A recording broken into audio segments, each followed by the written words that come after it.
Sanibonani, welcome back to enye video. Ngiyabonga kakhulu ukuthi ungene. Thank you very much you guys for the love and support. Ngicela subscribe mangaba ka subscribe, like video, share video as well as ukubuka ama ads mangabe they pop up. Please wayeke adlale ungawaskip. Now lolu daba lumayelana no Julius Mkhwanazi namacala wakhe amanye ilawane ileliana mhlawumbe elentombi yakhe nendaba yamatshe and so forth and so forth. Yawaphika ke kodwa amacala uJulius Mkhwanazi ngendlela abasho ngakhona lana ezinkundleni zokuxhumana ezindabeni you guys ama publications athi bevelile enkantolo. Iphini ke lenhloko ye-EMPD osamisi uBrigadier Julius Mkhwanazi nowayesithandwa sakhe nabanye icala bolihlehlisiseleke kuyinyanga ezayo. Mkhwanazi bevelile enkantolo manje yaseGoli ngolesibili kunamhlanje for mina you guys, unless you watch video seku Wednesday. So bevele ngamacala ahlobene ke nelokwebiwa kwamatshe ayigugu abiza u14.6 million omarandi. Yize bonke ke bengaphandle ngebail ngaleli cala. Mkhwanazi ke usestokisini njengoba ke salinde ibail ecaleni lesine lokubulala. Khumbula beloke eboshwe ethola ibail eboshwe ethola ibail into ikanjalo njengoba abantu bazi bathi hawu lokho limnikeza ibail nje ningamiyeki nje abhadle. Mkhwanazi sekukuningi. Omunye wathi he keeps on being arrested in installments. Okwayibona lento njalo guys, sekukuningi always arrested athola ibail athola ibail. So uzoloke ebuyele enkantolo ke ngawo lawo macala ngokuhlukana kwawo the way I understand, okay.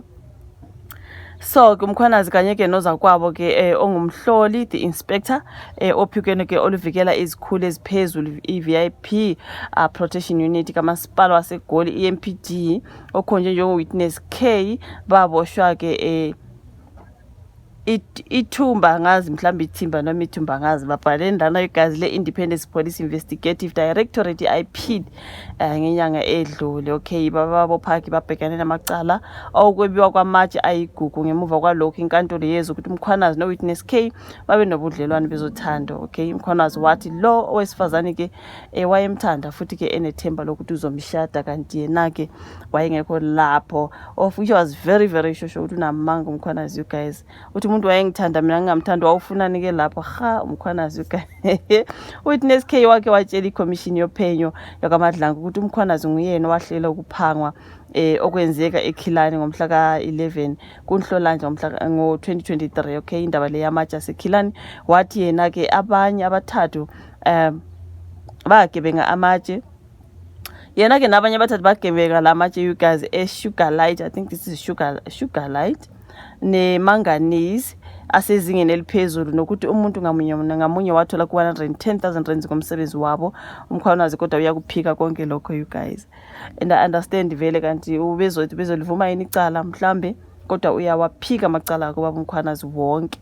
Ukuboshwa kwabo kwalandela ubufakazi obanikezwa abanye ababoshelwe ke leli cala okungu-Adrian Mackenzie oyiphoyisa le-EMPD naye kanye noKerisha Leigh-Stolz wayiphoyisa le-EMPD naye abathi benza lokho ngokulandela imiyalelo kaMkhwanazi. uStolz noMackenzie babhekane namacala okuphanga okuhambisana ke nobudlova kanye ke nokukhwabanisa futhi ke bakhululwa ngebail engango 5,000 rands umuntu ngamunye ngenyanga kaNtulikazi.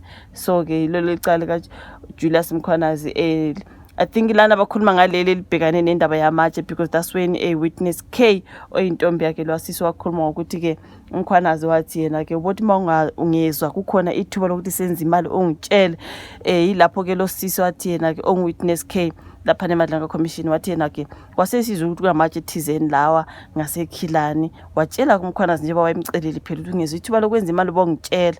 Waseyamtshela thema esemtshelile Mkhwanazi wadinga kabanye laba babizwa la, okay. Bahamba ke baya kuleyo ndawo ke bayawantshontsha lawo matshe bafika bapretenda ngathi benza i-raid kanti bayantshontsha ngempela you guys. Amatshe ayebiza 14 point something million wamarandi bona bayadayisa cheap bashare ke 110,000 rands ngendlela engi-understanda ngakhona.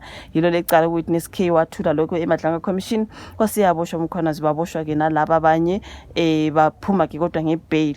So ke njengoba yena ke boshela amacala amaningi lokho nje uyabuyela ngaleliya enkantolo uyabuyela ngaleliya, you know what I mean. Okwamanje kusaphakathi I think so ngelinye icala eli different kuningi njengoba Mkhwanazi you guys as he does ama in and out wakhe ke laphana ngase court. Hayi, anyways you guys ngiyabonga ukuthi ibuke le video ke emalana Mkhwanazi. Ngicela subscribe, like, share. Sibonana futhi kwenye ezayo. Bye. So kunevidiyo engiye ngayenza ngobukhwanazi mayelana ngodaba lwentombi yakhe ngendaba zamatshe lana bawantshontsha ngasekhilani bawadayisa ntontontoni. Hayi you guys kuningi when it comes to ubaba uJulius Mkhwanazi, ngoba ngiyabona ukuthi lana ngathi usebuye wavulelwa futhi elinye icala kuthiwa ziphinde zamkhalela njengoba esenkantolo njengelinye icala. You guys ngibonile indaba yakhe hayi le iphini lenhloko you guys ye-EMPD osamisiwe emsebenzini uJulius Mkhwanazi ukhishwe incwadi yokuboshwa which is the warrant of arrest mayelana ke nokufakwa kwezibane eziluhlaza ezimotweni zikaVusumuzi Matlala. Khumbula kwakhulunywa lapha ukuthi esaphethe laphana nguyena wayefakele uVusumuzi Matlala ama blue lights laweyana nje angekho emthethweni amela afakwe la ezimotweni zamaphoyisa Metropolis into ekanjalo kanjalo ayisifakwe emotweni zikaMatlala. You do remember you guys.